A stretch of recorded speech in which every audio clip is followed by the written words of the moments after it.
अस्सलाम वालेकुम व्यूअर्स, उम्मीद है आप सब खैरियत से हैं। आज की वीडियो फंक्शंस के टॉपिक पर ही है और इस वीडियो में हम अपने फंक्शंस से रिलेटेड जो रिमेनिंग पॉइंट्स हैं उनके हवाले से अपनी अंडरस्टैंडिंग को कंप्लीट करेंगे।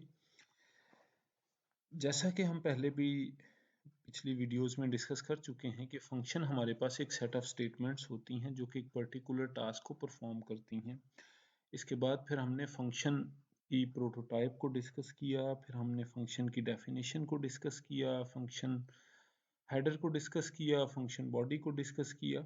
इन सारी चीज़ों को हम ऑलरेडी डिटेल में डिस्कस कर चुके हैं। अगर आपने वो वीडियोस नहीं देखी तो आपसे गुजारिश है कि आप पहले उन पार्ट्स को देख लें, उसके बाद आप इस वीडियो को कंटिन्यू कर लें।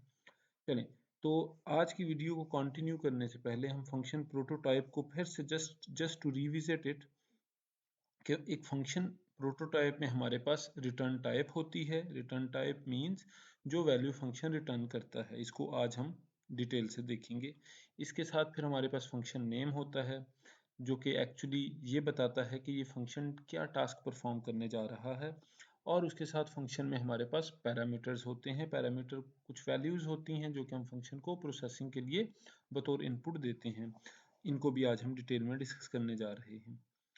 सो ये हमारे पास फंक्शन प्रोटोटाइप होती है और फंक्शन हेडर में भी यही चीज़ें होती हैं एक्सेप्ट द सेमीकोलन। सेमीकोलन नहीं होता। तो हमारे जो रिमेनिंग टॉपिक्स हैं उनमें हमारे पास फंक्शन पैरामीटर्स हैं। तो जी, जिस तरह अभी बात हुई कि फंक्शन पैरामीटर्स एक्चुअली हमारे पास वो वैल्यूज़ होती हैं जो कि फंक्शन को अपनी प्रोसेसिंग के दौरान चाहिए होती हैं, जिनको फंक्शन ने अपनी कंप्यूटेशंस में यूज़ करना होता है। तो ये ऐसा डेटा होता है जो कि फंक्शन को हम कॉल करते वक्त या फंक्शन को यूज़ करते वक्त हम उसको ये वैल्यूज़ देते हैं और फंक्शन फिर उसके बाद इन वैल्यूज़ को अपनी बॉडी के अंदर यूज़ करता है और फिर उसके बाद वो उसकी प्रोसेसिंग का पार्ट होती हैं। अब फंक्शन में हमारे पास पैरामीटर्स दो तरह के होते हैं, एक को फॉर्मल पैरामीटर कहा जाता है और एक एक्चुअल पैरामीटर्स होते हैं। ऑलराइट, तो ऐसे पैरामीटर्स जो कि फंक्शन के हेडर का या फंक्शन प्रोटोटाइप में भी हमें नज़र आते हैं वो फॉर्मल पैरामीटर्स होते हैं। और ऐसे पैरामीटर्स या वो वैल्यूज़ जो कि हम फंक्शन को कॉल करते वक्त उसमें पास करते हैं, उसको देते हैं, तो वो एक्चुअल पैरामीटर्स कहलाती हैं। अभी इनको चल के हम डिटेल में बात करते हैं with the help of example, तो हमें और भी अच्छे तरीके से क्लियर हो जाएगा। अच्छा, अब तो अगर तो फंक्शन को कोई भी पैरामीटर नहीं भेजा जा रहा तो फिर तो फंक्शन की हेडर में या प्रोटोटाइप में जो पैरेंथेसिस होती हैं वो हम उनको ब्लैंक या एम्प्टी छोड़ देते हैं, उनमें कोई भी पैरामीटर मेंशन नहीं करते। या अगर आप चाहें ऑप्शनली आप वॉइड का कीवर्ड भी लिख सकते हैं, VOID, void. Void means no parameter. और फिर अगर तो फंक्शन पैरामीटर लेगा तो फिर हमें उसमें वो फॉर्मल पैरामीटर्स बताने पड़ेंगे। तो हम अपने उसी प्रोग्राम को कंटिन्यू करते हैं जिसको हम पहले से डिस्कस करते आ रहे हैं, ताकि चूंकि हमें इस प्रोग्राम की अंडरस्टैंडिंग है तो इसलिए हम इन टॉपिक्स को भी बहुत अच्छे से समझ सकते हैं with the help of same example. तो अब ये वही प्रोग्राम है जिसमें हम 1 to 5 प्रिंट कर रहे हैं with the help of for loop. अच्छा, तो फॉर एग्जांपल हमारे पास ये एक डिस्प्ले का फंक्शन है जिसको एक नंबर पास किया जाता है और ये इस नंबर को प्रिंट कर देता है। अब ये हमारे पास इस फंक्शन की चूंकि लास्ट पे सेमी कॉलन है तो इट मीन्स ये फंक्शन की प्रोटोटाइप है। इस फंक्शन की रिटर्न टाइप वॉइड है, नाम डिस्प्ले है और इसके अंदर एक पैरामीटर पास हो रहा है दैट इज नंबर 1। अब इसके बाद ये हमारे पास मेन फंक्शन है। मेन फंक्शन में हमारे पास एक काउंटर वेरिएबल है जो कि काउंट है, जो कि 1 से लेके 5 तक फॉर लूप को एग्जीक्यूट करता है। और उसके बाद फॉर लूप में आप प्रिंट एफ के जरिए प्रिंट कर रहे हैं काउंट की वैल्यू को जो कि 1 to 5 है और उसके बाद रिटर्न 0 मीन्स ये। इस पे चलें आगे चल के बात करते हैं। अच्छा, तो अब यहाँ पे नेक्स्ट जो है हमारे पास ये जो डिस्प्ले का फंक्शन है इसका हेडर और बॉडी है, यानी इसकी डेफिनेशन है।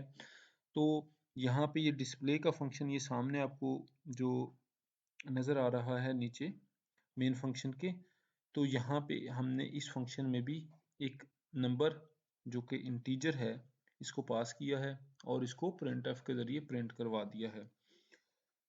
तो अभी अगर हम इस मेन फंक्शन की बात करें तो मेन फंक्शन में आप देख सकते हैं कि मेन फंक्शन में यहाँ पे तो हम इस फंक्शन को इस पूरे हिस्से में, पूरी बॉडी में कहीं पे भी इस फंक्शन को यूज नहीं कर रहे।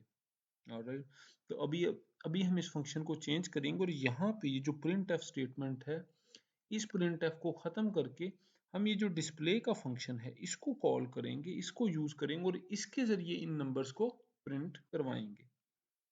ऑलराइट, अब ये देखें, ये वही पॉइंट है जहां पे अब हम रिप्लेस करने जा रहे हैं इस स्टेटमेंट को with the help of display function call. ये देखें, अब ये रिमूव हो गया। अब यहाँ पे ये डिस्प्ले का फंक्शन हमने कॉल कर लिया है, जिसमें हम काउंट की वैल्यू को पास कर रहे हैं और ये जो काउंट की वैल्यू जो कि इस फंक्शन में जा रही है, ये बेसिकली ये फंक्शन इस वैल्यू को प्रिंट कर देगा। ऑलराइट, अभी इसमें हम एक चीज और भी कवर कर लेते हैं कि हमने ये जो फॉर्मल और एक्चुअल पैरामीटर को डिस्कस किया था, तो अब कौन सा पैरामीटर फॉर्मल है और कौन सा एक्चुअल है। देखें, ये जो पैरामीटर है ये फॉर्मल पैरामीटर है, यानी ये जो आपको डिस्प्ले में यहाँ पे नजर आ रहा है जो कि फंक्शन हेडर में है, ये फॉर्मल पैरामीटर है। या फिर ये देखें, ये यहाँ पे ये जो प्रोटोटाइप में नंबर 1 है ये भी फॉर्मल पैरामीटर ही है। ऑलराइट, और वो पॉइंट जहाँ पे हम इस फंक्शन को कॉल कर रहे हैं, दिस वन, ये एक्चुअल पैरामीटर है। तो जहाँ पे फंक्शन को हम कॉल कर रहे हैं किसी भी फंक्शन में या मेन में, वहाँ पे जो वैल्यू या पैरामीटर जा रहा है वो एक्चुअल पैरामीटर है, जबकि फंक्शन प्रोटोटाइप और फंक्शन हेडर में जो जा रहा है वो फॉर्मल पैरामीटर है। ऑलराइट, अब नेक्स्ट चलते हैं। नेक्स्ट हमारे पास ये है कि फंक्शन पैरामीटर्स के बाद अब अगर हम फंक्शन से कुछ वैल्यू रिटर्न करवाना चाहें तो वो किस तरह होता है, या फंक्शन कुछ रिटर्न कैसे करता है। देखें, एक फंक्शन जब भी स्टेटमेंट्स को एग्जीक्यूट करता है तो उसके बाद अगर आप चाहें, ये ऑप्शनल है कि आप उसके ज़रिए कोई एक वैल्यू रिटर्न करवा सकते हैं, या चाहें तो कोई एक भी वैल्यू रिटर्न ना करवाएं। तो अगर तो आपने कोई भी वैल्यू फंक्शन से रिटर्न नहीं करवानी तो फिर फंक्शन की रिटर्न टाइप जो है वो वॉइड होगी। यहाँ पे आपको लिखा नज़र आ रहा है वॉइड, अगर आपने फंक्शन में कुछ भी रिटर्न नहीं करवाना। और अगर कुछ रिटर्न करवाना है तो जिस तरह की वैल्यू रिटर्न करवानी है उसकी डेटा टाइप आप फिर बताएंगे। ऑलराइट, तो अभी ये सामने आपके को एक सम का फंक्शन नजर आ रहा है। ये देखें, अब इस सम के फंक्शन में ये इसका नेम सम है और इसमें इंट x और इंट y दो पैरामीटर्स पास हो रहे हैं। अब ये देखें, ये जो पहला इंट है जो कि सम या फंक्शन नेम से पहले मौजूद है, ये रिटर्न टाइप है। ये इंट बता रहा है कि ये फंक्शन प्रोसेसिंग के बाद जब ये फिनिश करेगा अपनी बॉडी को यानी एग्जीक्यूशन को, तो फिर ये एक वैल्यू रिटर्न करेगा जो कि इंटीजर डेटा टाइप की होगी। अब अगर इसी एरो वाले पॉइंट पे मैं चाहता हूँ ये फंक्शन कोई भी वैल्यू रिटर्न ना करे तो मैं इसकी जगह वॉइड लिख दूंगा, तो इट मीन्स कि ये फंक्शन कुछ भी रिटर्न नहीं करेगा।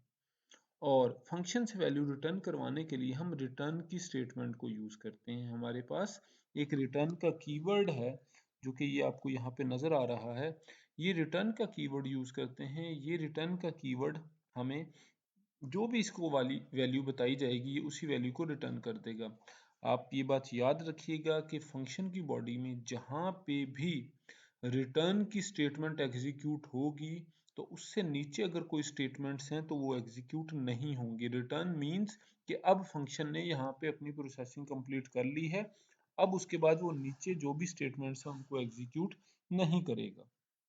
तो आइए with the help of example इस कॉन्सेप्ट को हम फर्दर एलैबोरेट करते हैं। ये देखिए, हमारे पास ये उसी तरह से एक मेन फंक्शन है जिस फंक्शन में हमने एक फॉर लूप के जरिए 1 to 5 नंबर्स को प्रिंट किया है। अब ये फर्स्ट एरो येलो एरो हमें दिखा रहा है कि ये हमारे पास फंक्शन हेडर है। ये मेन फंक्शन भी तो एक फंक्शन है, इसका हेडर है कि इसकी रिटर्न टाइप इंटीजर है, इसका नेम मेन है और इसको कोई भी पैरामीटर इस वक्त पास नहीं हो रहा। और ये जो सेकंड वाला ग्रीन एरो है, इट शोज कि ये फंक्शन इस पॉइंट पे जहाँ पे ये एरो है यहाँ पे एक वैल्यू रिटर्न कर रहा है जो कि 0 है। ऑलराइट, तो 0 भी एक इंटीजर है, तो इसके लिए हम जीरो को रिटर्न करवाने के लिए इस फंक्शन से हम रिटर्न के कीवर्ड को यूज कर रहे हैं। तो अब अगर इस रिटर्न जीरो के नीचे कोई भी स्टेटमेंट लिखी जाए तो वो एग्जीक्यूट नहीं होगी, क्योंकि रिटर्न जीरो तक पहुंचने के बाद ये फंक्शन फिर अपना जो एग्जीक्यूशन कंट्रोल है वो उसके बाद वो वापस चला जाएगा, इससे नीचे नहीं जाएगा।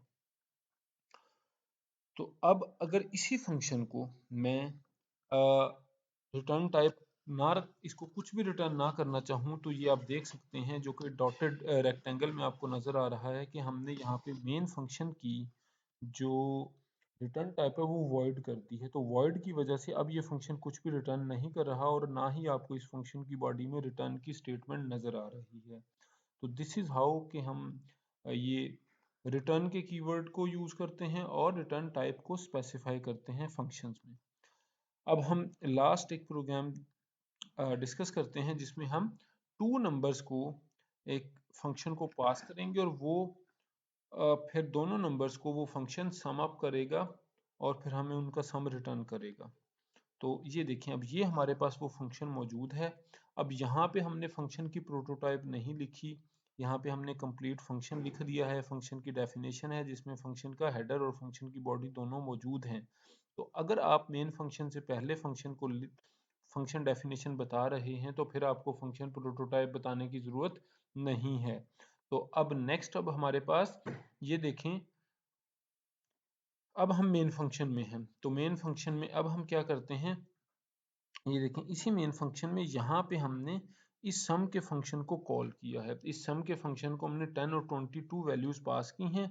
तो ये फंक्शन यहाँ पे इन दोनों वैल्यूज को ये सम अप करेगा और ऐड करने के बाद इनकी जो भी रिजल्ट होगा वो रिटर्न करवा देगा और वो रिटर्न होके एग्जैक्टली इसी स्टेटमेंट पे सम का ये जो वेरिएबल है इसके अंदर आके स्टोर हो जाएंगे। तो आप यूं समझें, जैसे ही ये प्रिंट सम वाली लाइन एग्जीक्यूट होगी तो मेन फंक्शन यहीं पे रुक जाएगा और तब तक रुका रहेगा जब तक ये प्रिंट सम का फंक्शन अपनी वैल्यू यहाँ पे रिटर्न ना करवा दे। तो उसके बाद ये वैल्यू फिर हम नीचे प्रिंट एफ की स्टेटमेंट के जरिए आउटपुट में शो करवाते हैं और उसके बाद रिटर्न जीरो के जरिए हमारा मेन का फंक्शन अपनी एग्जीक्यूशन कंप्लीट करके वैल्यू जीरो रिटर्न कर देता है। तो आई होप आपको फंक्शन पैरामीटर्स और फंक्शन रिटर्न टाइप क्लियर हो गई होगी, but still if you have any questions तो आपसे गुजारिश है कि आप कमेंट सेक्शन में अपना कमेंट पोस्ट कीजिए। हम आपके कमेंट को as soon as possible reply करेंगे। Thank you.